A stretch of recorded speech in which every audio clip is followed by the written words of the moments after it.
Cadena Radio Universidad de Puerto Rico presenta Hilando Fino desde las Ciencias Sociales. Un programa de análisis profundo sobre temas contemporáneos de interés nacional e internacional a cargo de profesores e investigadores universitarios.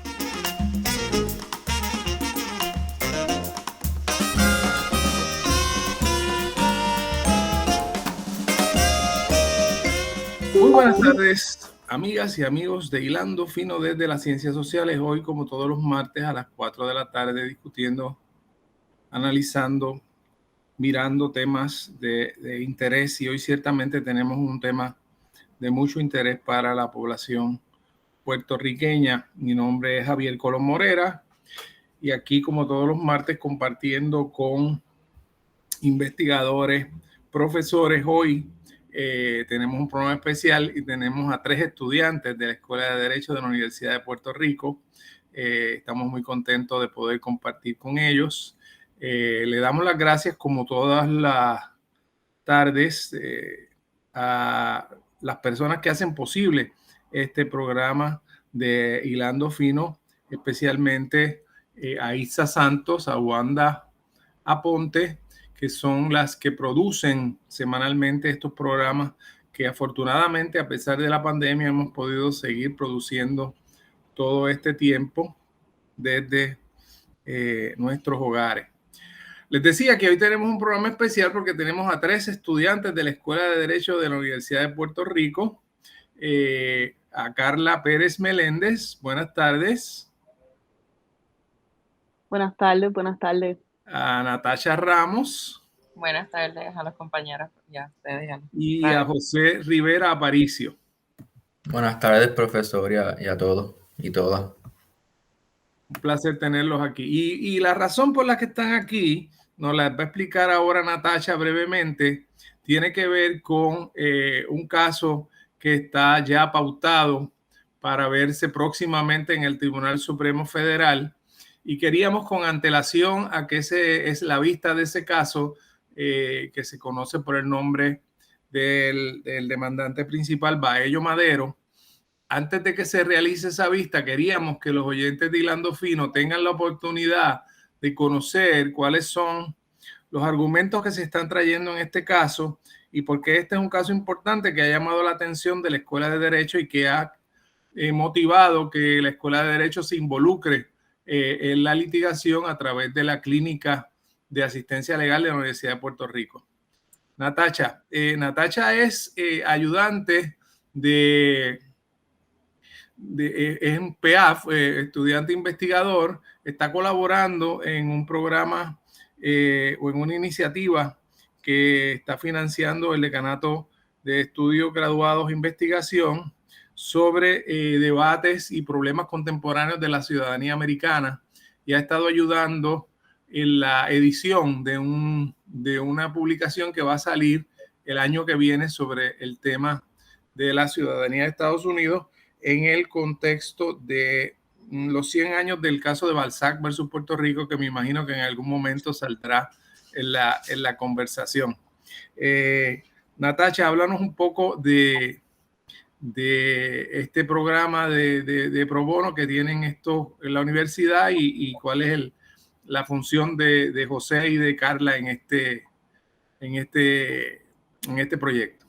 Bueno, pues la invitación que le hicimos hoy a los compañeros José Rivera Aparicio y Carla Pérez es porque recientemente el pro bono Amicus Justicia, o en español Amigos de la Justicia, ha comparecido como amigo de la Corte bajo el caso de Baello Madero, y es una iniciativa que crearon los estudiantes junto con el profesor Irán Meléndez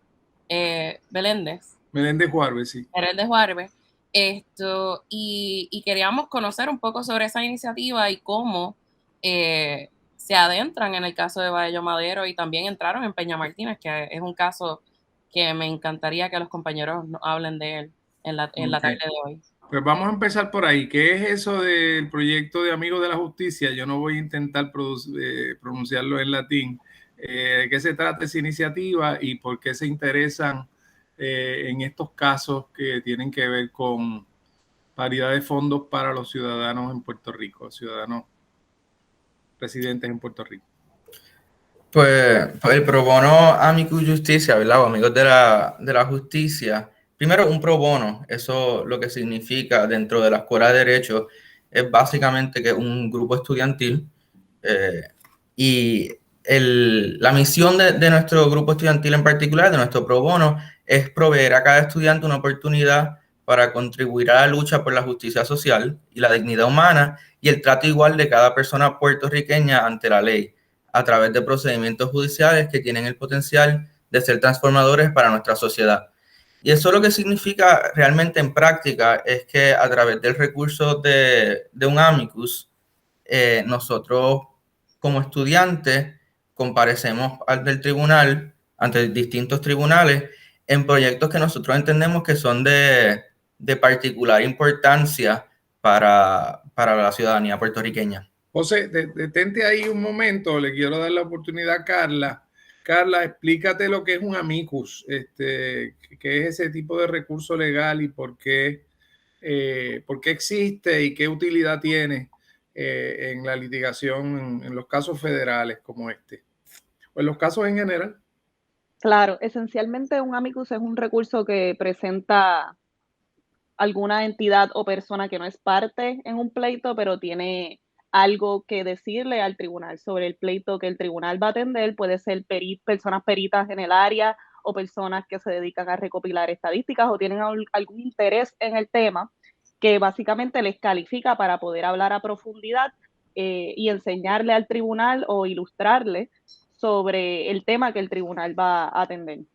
Ok, ahora lo que me gustaría, cualquiera de los dos, el que más interesado esté, pero el otro lo puede complementar, que hablen de estos dos casos en particular, el caso de Peña Martínez y el caso de Baello, y por qué estos casos atraen la atención de ustedes y de la clínica, y por qué estos casos son importantes y por qué ustedes, de miles de casos que pudieron haber escogido para intervenir, escogen estos casos que tienen que ver con solicitudes de paridad de fondos federales a los residentes en Puerto Rico.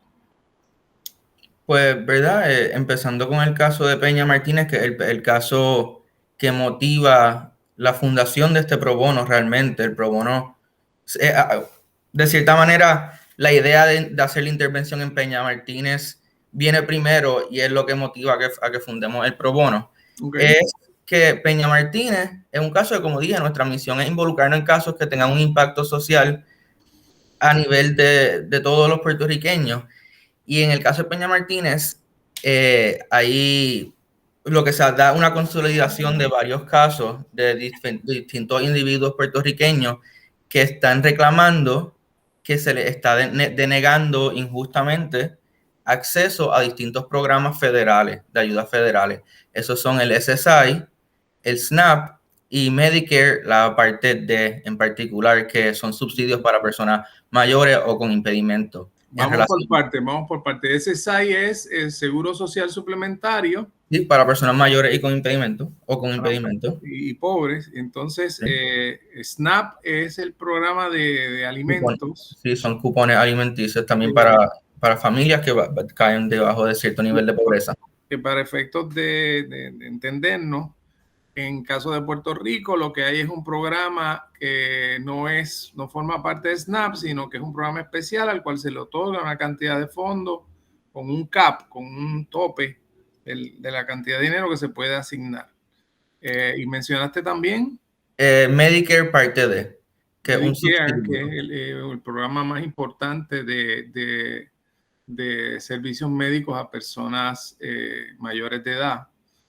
Y que en este momento está siendo objeto de mucho análisis porque precisamente el presidente Biden está sugiriendo que se amplíen los servicios cubiertos. Y en esos programas no existe paridad. No se recibe en Puerto Rico los mismos fondos que se recibe para los ciudadanos residentes de los estados.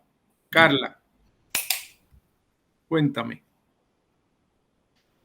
¿Qué le gustaría que les diga sobre más, además de Peña, nuestra intervención? Sí, fíjate, porque lo interesante aquí es que yo creo que hay que aclarar el orden de los eventos. Primero se resuelve Baello. Y no hemos hablado de qué es Baello y de qué se trata el caso de Baello. Quizás sería bueno, Carla, que expliques un poco de qué se trata ese caso, cómo se resuelve, y porque realmente la decisión de Baello es la que da base a la decisión de Peña Martínez. Explícate ese orden de cosas. Creo que tal vez José está mejor cualificado para contestar la pregunta porque él estuvo en el comienzo del amicus y yo no lo estuve. Muy bien. Pues sí, Baello, lo que ocurre en Baello es un poco distinto. Baello se trata de un individuo que tengo entendido que también es puertorriqueño, que vivía en Nueva York, y en Nueva York está recibiendo el SSI, ¿verdad? Porque es ciudadano americano y está residiendo en un estado, así que pues no tiene ningún problema con recibir ese servicio. Y entonces se muda a Puerto Rico y continúa recibiendo, no lo informa y continúa recibiendo el SSI por un tiempo, hasta que eventualmente tuvo que ir a una oficina federal a pedir algo, y ahí el gobierno se entera que él sigue recibiendo ese dinero, le pide un reembolso del dinero que ya ha recibido y le descontinúa el programa. Y ahí pues la persona... Pues, sí, no es irrelevante que el caso le llega al juez presidente del Distrito Federal en Puerto Rico, que tiene mucho interés en estos temas de la paridad de fondos, que el hoy juez de circuito federal, juez el PI, ¿verdad? Y de hecho el gobierno federal, cuando se entera que el caso le toca a el PI, trata de retirar el caso, porque se dan cuenta que han cometido un gran error de poner en manos del juez el PI una controversia como esta, que probablemente es de las más importantes que él ha tratado, sobre la cual ha escrito libros, ha escrito mil cosas, ¿verdad? Natasha, ¿qué entonces es lo que decide Baello? En este caso, el juez El Pi, a nivel de Distrito Federal, le da la razón a Baello Madero y le ordena al gobierno de que le restituya el SSI, y dice que básicamente ese programa debe aplicar a Puerto Rico y a los puertorriqueños, porque hay un cierto tipo de incorporación a través de lo que ha vivido Puerto Rico con los años, que permiten que ese proyecto se aplique en Puerto Rico, y que no darlo sería una injusticia, y a la misma vez que nuestra ciudadanía es completa para que se dé. Y obviamente el gobierno apela el caso. Sí, hay una palabrita que no has usado, que es fundamental en la que está implícita, pero no la has usado, que es discrimen, que es un discrimen ilegal. Lo que está ocurriendo. Y en parte, un discrimen motivado por el hecho de que en Puerto Rico viven personas hispanas, y vive también una comunidad que no ejerce el derecho al voto por los funcionarios federales, así que está particularmente vulnerable a ser objeto de este tipo de discrimen, ¿verdad? Una opinión muy fuerte, muy dura, como se hubiera esperado de El Pi. Nadie esperaba otra cosa que de parte de un juez para el cual este es un asunto de vital importancia. Entonces el caso llega al circuito federal, y ahí se encuentran con un señor que lamentablemente ya murió, que es el juez Torruella. Y el juez Torruella es como, en cierto sentido, se alinearon los planetas, porque es otro juez que ha sido súper crítico de la doctrina de los casos insulares y del discrimen que implican esos casos. Y entonces, ¿qué hace Torruella, Natasha? Pues el juez Torruella confirmó a la decisión del juez El Pi, aunque el razonamiento que usa durante su opinión es más sobre el tipo de sospecha racional que hay que darle a este tipo de discrimen hacia los territorios. Y no sospecha, sino escrutinio racional. Escrutinio, pero siempre dice que el tribunal tiene que mirar con sospecha. Ahora sí. Este tipo de casos, y el escrutinio es uno de racionalidad. ¿Es racional o es lógico que este tipo de exclusión exista? Incluso Exacto. entra a discutir la economía de Puerto Rico y cómo ha cambiado esto, Sí. tal vez minando el análisis del gobierno. Aquí nos metemos en unos temas que pueden ser un poquito complicados desde la perspectiva constitucional, ¿verdad? Pero yo creo que bastaría decir, para efectos de la radioaudiencia, que cada vez que el tribunal toma una decisión como esta, está creando una clasificación, está incluyendo a alguien, está excluyendo a otro. Y esas clasificaciones se examinan de acuerdo a qué interés se está afectando, ¿verdad? Y los tribunales han dicho que cuando es una clasificación racial, cuando lo que se está haciendo es discriminando por razón de raza, pues hay que usar un escrutinio estricto y casi bien difícil que el gobierno pueda justificar ese tipo de cosas. Interesantemente, en este caso,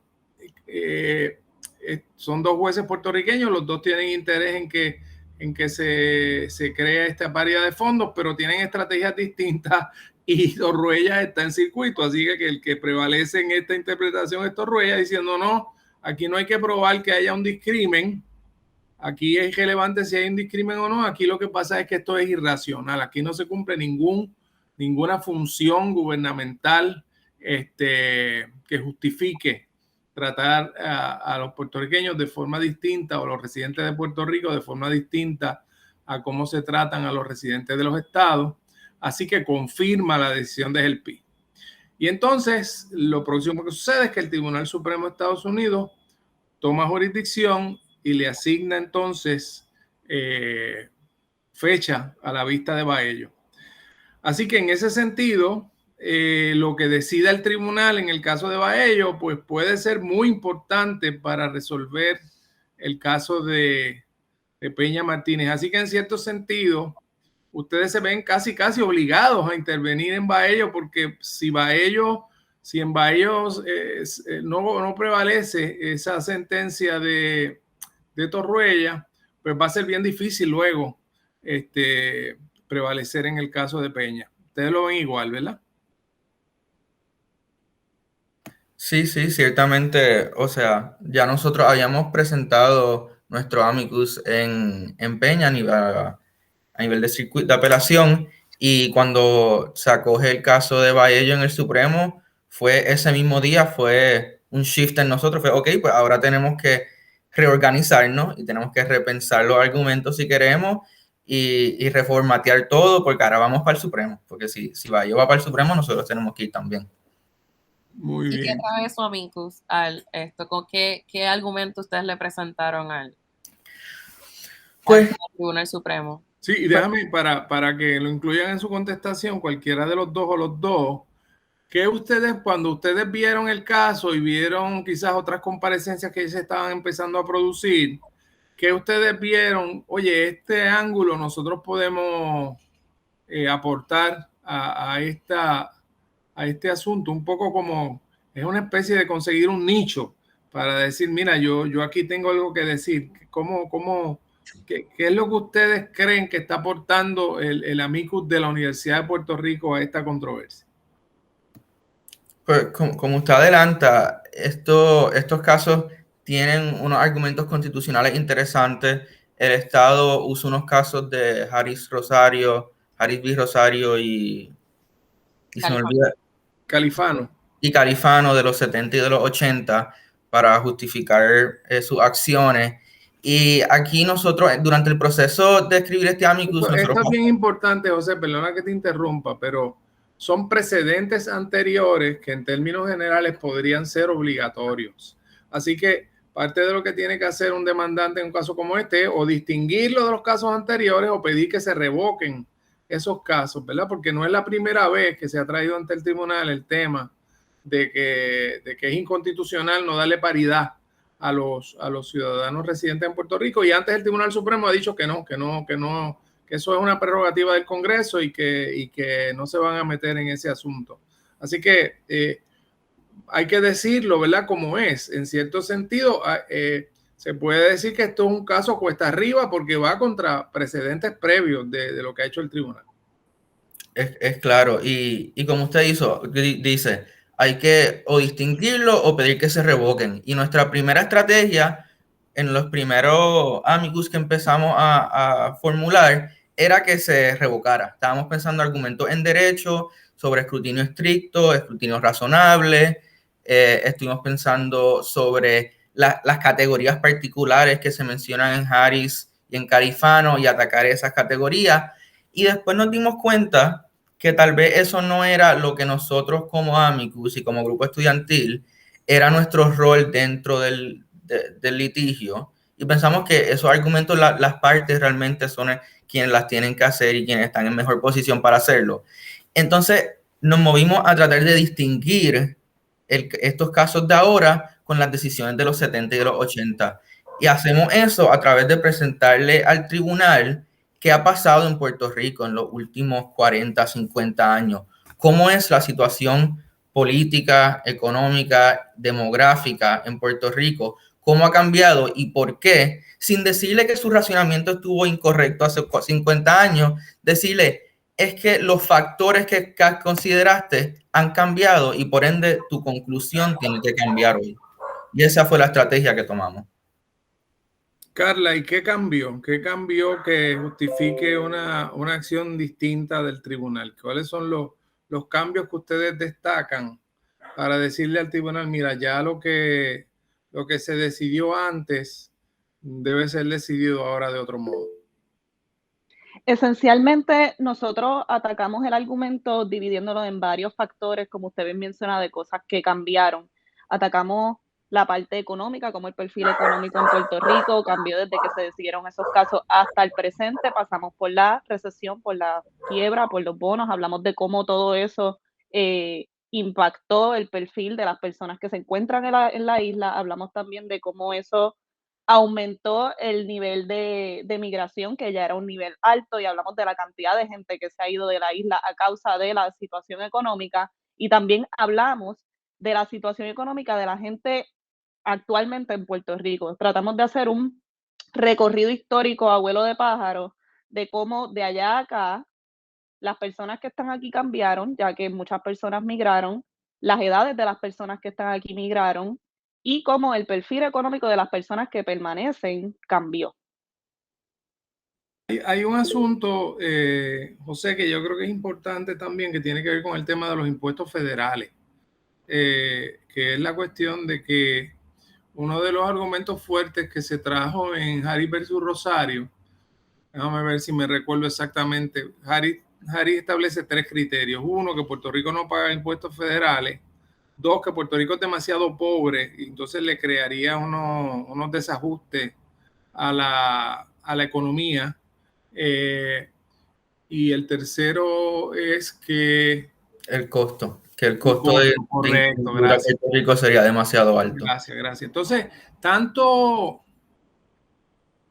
en el pleito de Baello como luego en el pleito de Peña, se trae el tema de las contribuciones federales, cómo eso ha ido cambiando.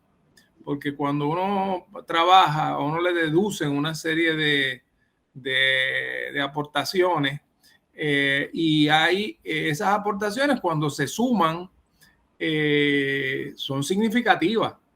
Así que es una cosa medio complicada, ¿verdad? Porque no es una contribución sobre ingreso y no se registra en el mismo fondo que se reciben las contribuciones sobre ingresos en Estados Unidos, pero son contribuciones que están pagando los trabajadores de Puerto Rico y que cuando se comparan con otros estados, pues son significativas, ¿no? Sí, ahora mismo no tengo el número de frente, pero parte de lo que presentamos es que el número de estados del cual nosotros contribuimos más al fisco federal, porque el argumento original del estado era bien particular, era que nosotros no pagábamos federal income tax, pero como usted dice, a través de otros tipos de impuestos, nuestra contribución al fisco federal es mayor que un número de estados. Así que al incluir esos estados y excluirlos a nosotros, realmente esa lógica se cae. Sí, y me consta que, por ejemplo, porque conversamos de estos temas, el profesor Juan Lara sirvió de perito en el caso de Peña Martínez, con este tipo de razonamiento, ¿verdad? Así que básicamente ustedes están trayendo argumentos de que la necesidad económica de los programas es mucho más urgente, ¿verdad? Luego de María y luego de los terremotos. Y creo yo que conscientes también de que probablemente en la opinión pública de Estados Unidos, que esto no es irrelevante, hay más conciencia también de las necesidades de Puerto Rico, porque se vieron en la televisión cuando toda esta crisis horrible de María y los 4.600 y pico de muertos que se calculan, etcétera. Carla. Añadiría a lo que se mencionó que también se establece que, mira, estos beneficios nunca supusieron ser para personas que podían pagar impuestos. De base, eso era algo que también queríamos establecer en el argumento. Sí. Pues yo ahora me dirigiría a un asunto que me interesa mucho. Estoy seguro que Natasha se va a reír con esto porque ella ha estado colaborando conmigo en un artículo que estoy escribiendo sobre este asunto, que es entonces cuál es la reacción del gobierno federal. Y aquí se produce algo muy interesante, que es que, distinto a lo que hubiéramos pensado, tanto la administración de Trump como la administración del presidente actual, el presidente Biden, se oponen al reclamo de Baello y comparecen con algunos argumentos que son bastante parecidos en algunos casos.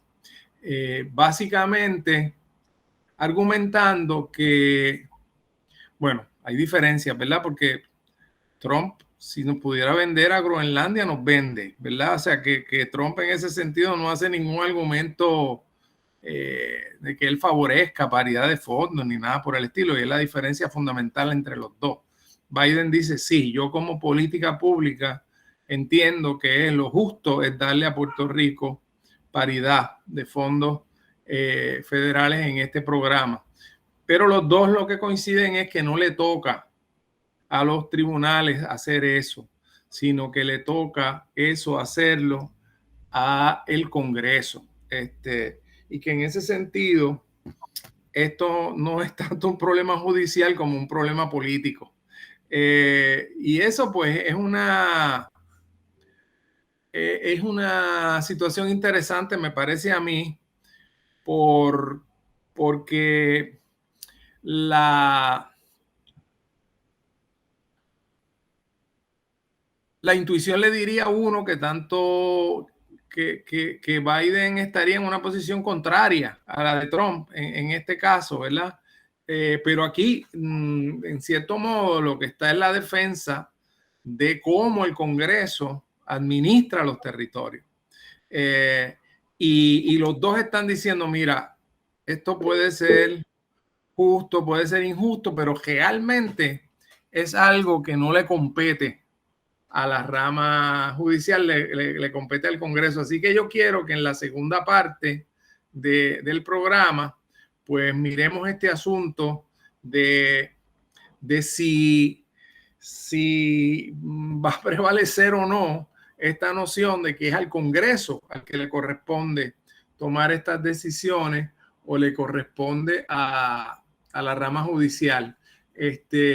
Y algo que estamos viendo es que están habiendo movimientos desde lo político, un poco para tratar de decirle al tribunal, mira, tribunal, no te metas en esto porque estoy atendiendo por la rama política del gobierno, por el Congreso, por el presidente. Así que cuando regresemos ahora a la segunda parte de Hilando Fino, vamos a hablar de esto. Hoy, les reitero, tenemos a José Rivera, a Carla Pérez y a Natasha Ramos, todos estudiantes de Derecho de la Universidad de Puerto Rico, discutiendo el caso de Baello Madero y el caso de Peña Martínez. Regresamos en breve en Hilando Fino.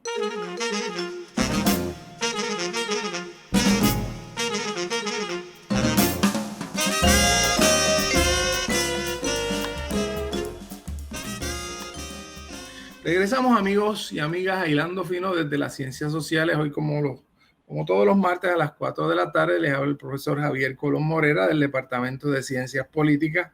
Y hoy estoy rodeado de jóvenes en este programa. Tenemos a 3 talentosos estudiantes de la Escuela de Derecho y estamos conversando con ellos sobre un tema que va a recibir mucha atención mediática en los próximos días porque está señalada una vista. Natasha, ¿cuándo es que está señalada la vista del caso? La argumentación oral está ahora para el 9 de noviembre del 2021. 9 de noviembre, así que ya pronto, pues eso va a ocupar las primeras planas de los periódicos en Puerto Rico, porque pues hay vista oral, se traslada todo el mundo a Washington, y ahí están los análisis de lo que está sucediendo. Nada, yo quería primero felicitar a la Universidad de Puerto Rico, a la Escuela de Derecho, al programa de la Clínica de Asistencia Legal, al profesor Irán Meléndez, y a ustedes por este esfuerzo que están haciendo. Me parece que es una de las muchas cosas que la Universidad de Puerto Rico hace y que muchas veces nadie se entera de que están ocurriendo, y son esfuerzos muy concretos, ¿verdad?, para promover los derechos humanos en Puerto Rico. Nos habíamos quedado con el tema de a quién le corresponde tomar esta decisión, ¿verdad? Que es un asunto bastante clave, ¿verdad? Porque es un asunto de un poco de división de poderes entre las ramas, ¿verdad?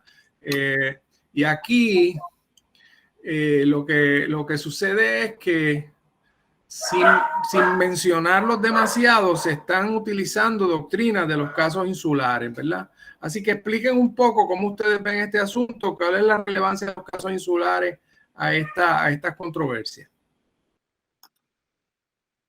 Esencialmente, los casos insulares determinan que hasta que el Congreso no extienda la totalidad de los derechos otorgados por la Constitución Federal a los territorios de los Estados Unidos, pues estos no siguen a la bandera, por decirlo así. Y esencialmente, esto es como un desarrollo natural de lo que esa doctrina estableció. En conversaciones con José, abordando tal vez la pregunta de a quién le corresponde tomar esta decisión, yo me gusta decir que tal vez el tribunal pavimentó la carretera para que el Congreso la pudiera caminar y pudiera establecer las cosas que ha establecido en el camino. Porque a pesar de que se puede decir, ok, es una decisión política y el Congreso tiene que tomarla a través de legislación o como prefiera hacerlo, importa lo que diga el tribunal, porque el tribunal fue el que creó la doctrina que dio paso a que todo esto ocurriera. Es interesante, Carla. Déjame ver cómo te digo esto. En realidad, quien crea el territorio no incorporado es el Congreso, y quien le da el visto bueno es la Corte. Es decir, la ley FORA, que lo que hace es decir, aquí hay este territorio y no le aplican las leyes federales de impuestos, se pueden cobrar impuestos. El primer caso famoso de Downs es ese de la China, que una persona que está importando Estados Unidos a China, le cobran un 15% por la China que está importando, y ahí surge la controversia, y el tribunal lo que hace es validar lo que el Congreso ha hecho. A mí a veces me da gracia que en el Congreso se está debatiendo si los casos insulares se deben revocar o no. Pues revóquelo usted. O sea, usted tiene la autoridad legal para dejar de tratar a los territorios distintos, ¿verdad? Pero sí, este es un tema bien importante. Yo pensaría que en cierto modo, si yo estuviera litigando este caso de Baello, estaría contento porque en cierto modo, aunque no sabemos hasta qué punto, ha movido una gran discusión sobre el tema de la paridad de los fondos y ha movido a las ramas políticas a tomar medidas, ¿verdad? A mí me parece transparente que las ramas políticas están mandando el mensaje al tribunal: no intervengas aquí porque yo voy a poder resolver este asunto. Pero no está tan claro tampoco que lo van a poder resolver en un ambiente tan difícil como el que existe. Natasha. Es que le quería preguntar a José y a Carla, siguiendo la pregunta de si le toca al tribunal o no, es que si ustedes tomaron en consideración la composición del tribunal a la hora de escribir y interceder como amigos, y si piensan que el tribunal va a resolver de alguna manera particular o están esperando un resultado particular de este caso. Bueno, ellos están esperando ganar. Bueno, siempre uno quiere ganar, definitivamente siempre uno quiere ganar, pero si nosotros consideramos la composición del tribunal ahora mismo, un tribunal mucho más conservador, un tribunal que nosotros entendemos que lo más probable no va a darle la razón a nuestra parte, a la parte que nosotros estábamos apoyando. Pero sí, por ejemplo, como estábamos hablando, terminamos haciendo un argumento no realmente en derecho, sino un argumento explicando la situación en Puerto Rico, y en parte fue eso, en parte fue que nosotros no pensábamos que íbamos a poder convencer a un tribunal tan conservador de que revocara decisiones previas. Pero No, en términos... déjame ver si te estoy entendiendo. No es que no sea tanto un argumento en derecho, es que el argumento en derecho se va a enfocar más en el impacto sociológico de la decisión. O sea, a quienes se afectan, ¿verdad? Claro. Pero eso, lo que pasa es que eso tiene unos oídos más receptivos que otros en el tribunal, ¿verdad? Y hay unos jueces que de filosofía más conservadora que se les hace más difícil escuchar ese tipo de argumentos. ¿Cómo tú lo ves, Carla? Quería añadir a lo que se mencionó que también esencialmente cuando estábamos evaluando brainstorming, por decirlo así, qué argumento presentar al hablar de los escrutinios, esto fue una de las cosas que tomamos en consideración porque dijimos, no podemos hacer un argumento que sea meramente de equidad y de privación de derechos, ya que el tribunal, como lo vemos ahora mismo, como está compuesto, no creemos que va a ser susceptible a ese tipo de argumentos realmente. Así que nos enfocamos al hablar, al argumentar de la situación que se ha desarrollado en el país a través de los años. Tal vez tratamos de decir es que esto con el raciocinio mínimo ni se sostiene porque cuando se estableció los muñecos eran uno y ahora los muñecos son otros. Y cambiaron de manera tal que ni ese escrutinio pasa. Estamos diciendo ni aquí, no pasa ni de donde estamos en el presente. A ustedes los convenció más Torruella que el PI. Sí, lo que pasa es que, ¿verdad? Yo creo que el argumento que hace el PI es uno donde... O sea, que si Torruella está escuchando esto desde el cielo, pues entonces debe estar muy feliz de que su enfoque al caso fue el que prevaleció entre los estudiantes de Derecho de la universidad. Yo creo que es un poco más difícil el argumento de Helpi porque como dicen, estos argumentos van hasta los casos insulares y pedirle al tribunal que revise los casos insulares, algo que aunque se ha hecho, o sea, se ha traído argumentos de esa índole, el tribunal trata de no meterse con esos casos, porque la verdad es que estaría hablando sobre la base de la relación entre Estados Unidos y Puerto Rico. Y eso es algo que por el momento el tribunal no creo que tiene una intención de alterar. Una pregunta, ¿ustedes se sorprendieron mucho cuando vieron las similitudes de las argumentaciones de Trump y de Biden en cuanto a que esto le correspondía resolverlo al Congreso y no a la Corte? ¿Se sorprendieron ustedes? Porque, ¿verdad? En el discurso público uno pensaría que son posiciones antagónicas en materia de derechos civiles, etcétera. Pero aquí se mete otro factor, que es el factor de quién administra el territorio y la decisión política que ha tomado el gobierno de Estados Unidos ha sido siempre muy consistente. El territorio lo administra el Congreso, no lo administran las Cortes. Y a mí por lo menos me llamó mucho la atención cuando empecé a ver esas similitudes tan grandes que veía en cuanto a ese asunto, ¿verdad?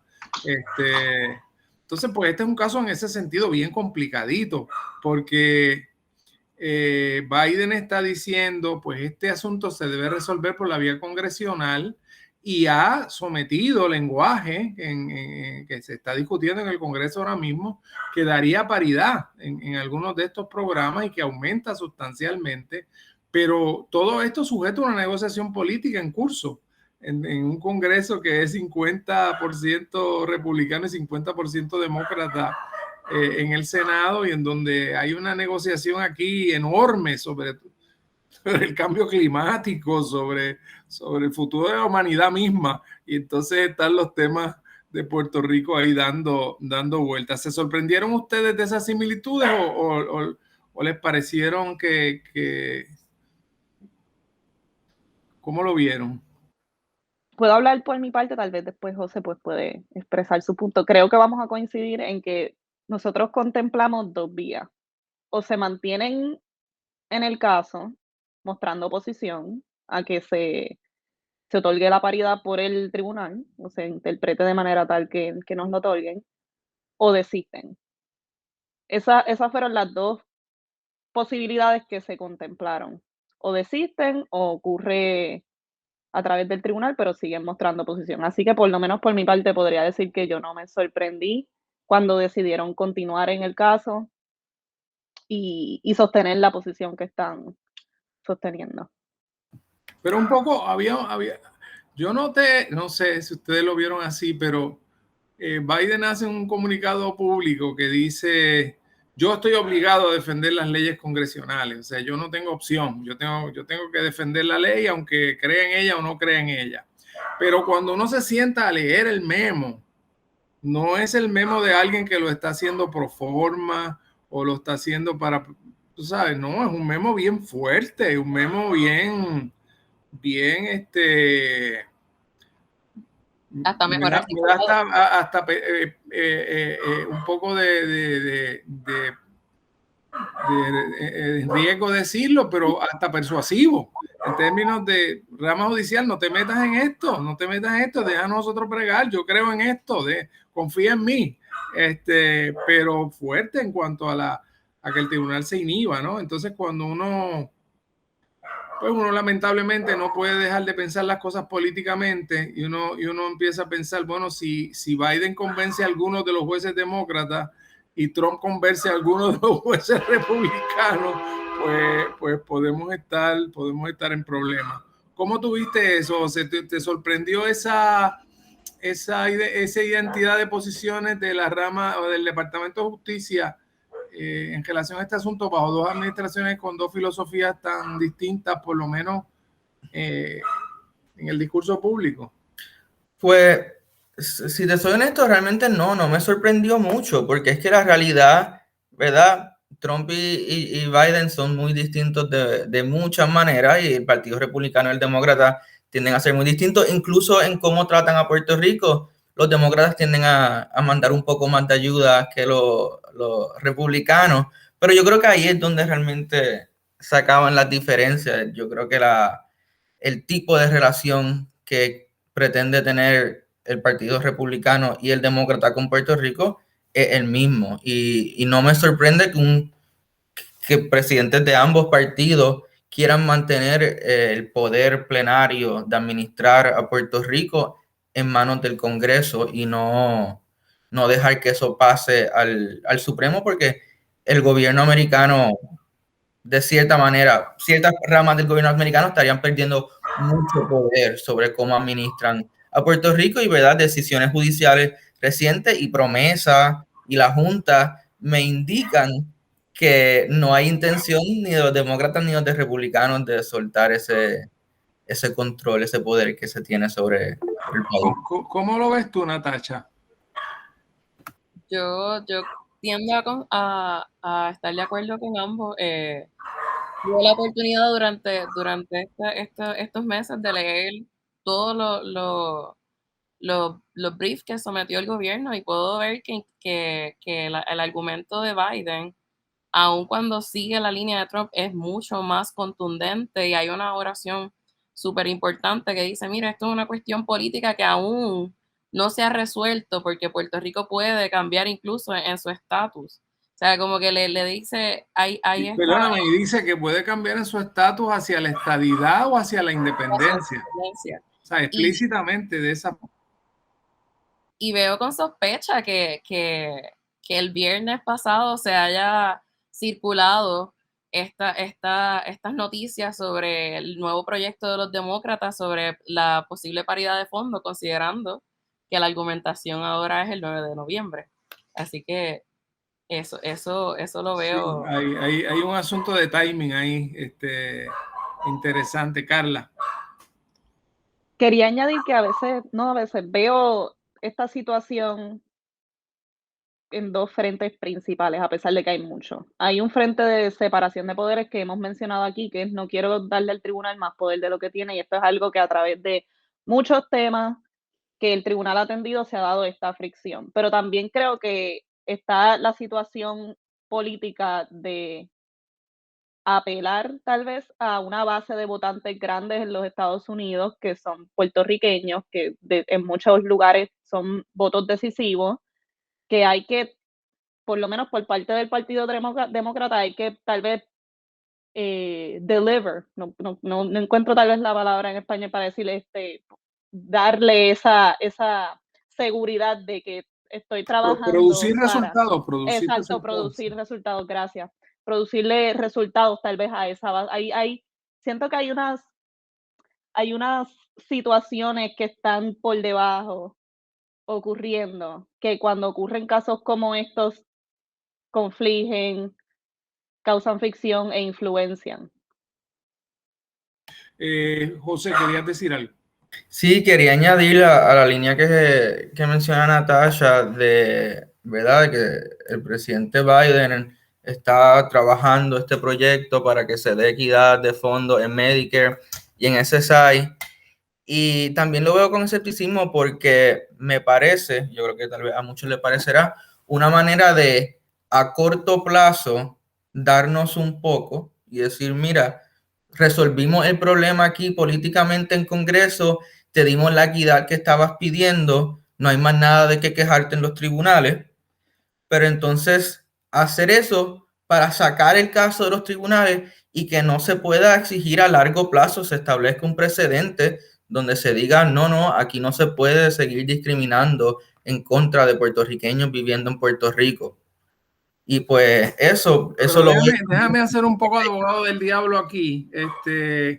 En realidad, una vez se utiliza el escrutinio racional, la base que tiene el Congreso para actuar es bien fuerte. Es decir, una vez nos salimos del paradigma de Gelpi, de que esto es un discrimen contra los puertorriqueños porque son hispanos, porque tienen la piel más oscura, porque son pobres, porque no votan en las elecciones federales. Ahí tú estás bien fuerte porque ahí utilizas el escrutinio estricto y el gobierno federal tiene que probar por qué está usando esa clasificación. Pero el escrutinio racional con un juez conservador va a ser más difícil de justificar, ¿verdad? Pero claro, yo entiendo perfectamente y ustedes han explicado muy bien que son consideraciones muy complejas las que hay que tomar cuando uno decide qué ruta tomar en un caso como este, ¿verdad? Y ahí hay buenas razones para darse cuenta de lo que el juez Torroella está tratando de hacer o estuvo tratando de hacer en vida, que fue miren, no discutamos si hay discrimen aquí, es que sencillamente ya esto no se justifica. Arguir que la economía de Puerto Rico se va a afectar negativamente por recibir más fondos federales. Al mismo gobierno federal como que ya no le gustaba mucho ese argumento, no lo usó demasiado. Así que yo entiendo perfectamente. Este es un caso complicado porque entiendo perfectamente por qué Torroella lo hizo y entiendo perfectamente por qué es un riesgo ahora cuando este caso vaya al Tribunal Supremo, porque hay una serie de casos que le dan una discreción enorme al Congreso para hacer regulaciones económicas de la forma que quieran y a veces a base de situaciones hipotéticas. Hay algunos expresiones del tribunal que dicen, mira, el Congreso puede pensar que esto puede funcionar y eso es suficiente. Y el otro tema que yo creo que va a ser problemático, porque yo no creo que es irrelevante, lamentablemente lo tengo que decir en honor a la verdad, es el tema del costo. Es decir, decir que es absolutamente irrelevante en la consideración del Congreso cuánto eleva los costos de este tipo de medidas, pues no sé si los jueces del Tribunal Supremo van a estar demasiado interesados en eso. José. Pues ese argumento del costo es uno que el profesor Irán Meléndez y yo discutimos bastante y que encuentro interesante porque yo no lo encuentro como un argumento muy fuerte, porque es que todo programa federal siempre va a tener un costo e incluir a cualquier grupo de personas a ese programa federal siempre va a incluir un costo mayor al fisco federal. Así que excluirnos a nosotros en particular, porque sería un costo mayor. Eso es cierto, José, pero nada que te interrumpa y no quiero quitarte los topos, pero también es verdad que no se pagan todas las contribuciones federales. Entonces ahí es donde el argumento de Biden es bien interesante. Biden dice, no le damos todos los fondos y no le cobramos todos los impuestos y aquí es paz en el cielo gloria. O sea que a mí no me convence, pero lo que me pregunto es si convencerá a un juez conservador del Tribunal Supremo. Carla. A eso añadiría que tal vez es importante recordar que tú puedes vivir toda tu vida en los Estados Unidos y pagar los taxes, y por el mero hecho de que te muevas acá físicamente ya no tienes derecho a recibir esa ayuda federal, que entonces eso es otra parte del argumento, decir yo aporté al pote completamente por toda mi vida laboral y el mero hecho de que estoy moviéndome territorialmente me priva de tener acceso a unos fondos a los cuales yo aporté. Claro, por un precedente invisible que nadie quiere tocar en el caso, que es Balzac versus Puerto Rico, que dice que se pueden hacer discrímenes por la localidad del ciudadano, no por la ciudadanía en sí, porque la ciudadanía en términos generales es la misma ciudadanía, la diferencia es desde dónde se ejerce el derecho. Y ese es un precedente que está por ahí. Natasha y yo lo llamamos el precedente invisible, porque nadie lo quiere tocar mucho, el gobierno no lo usa, Biden no lo usa en su argumentación, entiendo que Trump tampoco, pero está por ahí dando vueltas y siendo un elemento importante de la litigación. Natasha. No, profesor, sobre el precedente invisible, no es que no lo usen, es que no lo nombran. Es lo gracioso. No es que no esté en la lógica de la argumentación, es que Puerto Rico es otra cosa, pero no están dándole el reconocimiento a Balzac. Y eso es bien interesante. Retomando un poco sobre toda esta discusión y sobre el trabajo que han hecho, que yo puedo decir que el profesor debe concordar conmigo que ustedes están súper preparados y empapados sobre esto. ¿Qué los motiva a ustedes como estudiantes de Derecho a entrar a este tipo de discusiones? ¿Qué se llevan de toda la experiencia?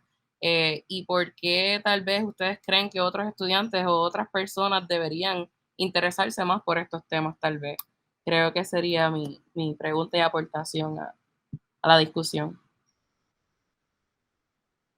Puedo tal vez comenzar yo contestando la pregunta. Yo diría que mi interés primordialmente surge desde siempre tener interés en la historia, y una vez entré a la escuela de Derecho, naturalmente constitucional fue la clase que más agarró mi mente, por decirlo así, porque es Derecho e Historia, la mayoría de la clase, o sea, es bien sentada en la historia. Y desarrollé afinidad por por la situación de desigualdad, las dinámicas que se dan en cuanto al tribunal, que era algo, una vez yo entré a Derecho, obviamente yo no sabía todo esto, yo no sabía hasta dónde llega, yo no sabía el impacto que tiene este ente del cual yo conocía muy poco y le prestaba tan poca atención sobre cómo se vive en Puerto Rico. Y una vez se presentó la oportunidad del Amicus, yo primeramente me sentí súper halagada de que me hubieran considerado,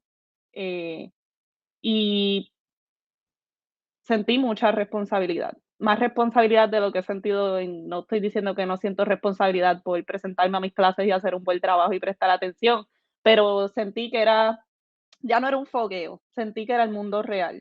Habían derechos en juego, y esto iba a afectar a personas viviendo sus vidas actualmente.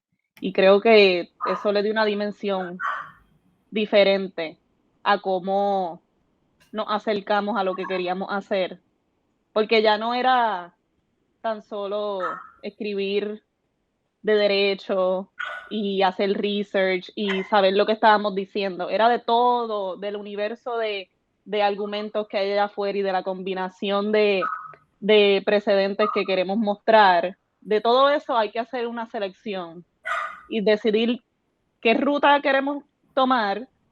Y una vez te montes en esa carretera, tienes que ser consistente. Tú no puedes decir, espérate, quiero cambiar. Claro. ¿Cómo lo ves tú, José? Bueno, pues yo, ¿verdad? Tuve experiencias similares. Yo creo que a Carla, cuando empecé Derecho, me considero una persona que, ¿verdad? Que la lucha por la justicia social y la igualdad es importante. Y yo creo que cuando uno entra a Derecho, una de las cosas que se da cuenta es que mucho del estudio del derecho tiende a ser teórico, tiende a ser, especialmente en constitucional, estamos estudiando argumentos sobre cosas que pasaron hace 50 años, y aunque lo encontraba súper interesante y constitucional de mis clases favoritas, a veces uno se queda con esas ganas de, ok, ¿y qué yo hago con este conocimiento? ¿Y qué importa este conocimiento para la vida real y lo que estamos haciendo? Y el Amicus, ¿verdad? Que este proyecto empieza como un acercamiento del profesor Irán Meléndez. Yo lo vi como esta primera oportunidad que tengo de aplicar mi estudio en un caso que iba a tener relevancia, o sea, inmediata a todo Puerto Rico. Como usted dijo, cuando esto se tenga, estas conversaciones se tengan, las va a estar teniendo el país entero y son importantes. Y pues eso fue mucho de lo que me alentó a unirme a este Amicus. Y también para, yo creo que los demás estudiantes, porque somos un grupo de como 15, 16 estudiantes Tremendo. ya. Yo les agradezco a ambos la participación. Lamentablemente el tiempo ya se nos ha terminado, pero creo que ha sido una conversación excelente. Los felicito. Me parece que es una aportación importante la que están haciendo. Y felicito a la Escuela de Derecho por participar de estas iniciativas. A su decana Vivian Neptune, al profesor Irán Meléndez, que tuvo la decisión correcta de que él no tenía nada que hacer hoy aquí, que ustedes podían representar excelentemente la Escuela de Derecho, y así ha resultado. Así que muchas gracias por la participación de los tres, de Natacha, de José, de Carla. Será entonces hasta la próxima semana en Hilando Fino. Cadena Radio Universidad de Puerto Rico presentó Hilando Fino desde las Ciencias Sociales.